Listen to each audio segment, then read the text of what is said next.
Yun, what's up guys? Dahil wala tayong magawa, mini vlog muna tayo. Sasayangin ko lang ng kauntian ng inyong mga oras. So first mini packing vlog, unboxing tayo. Yan, bilisan na natin ang pag-unbox. Puma suede nga pala. Unang-una, sobrang walang laman. Siguro pinaprank nila tayo dahil April 1 natin siya nabili. Pangalawa, shoelace na pagkalaki-laki. Tingnan nyo naman. So na ito yung sapatos, no? Napaka-pogi. Buti di nila tayo pinarank dun sa sapatos.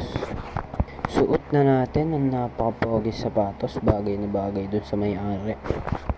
Ito yung pagkalaki-laki lace pag tinapat mo siya sa sapatos.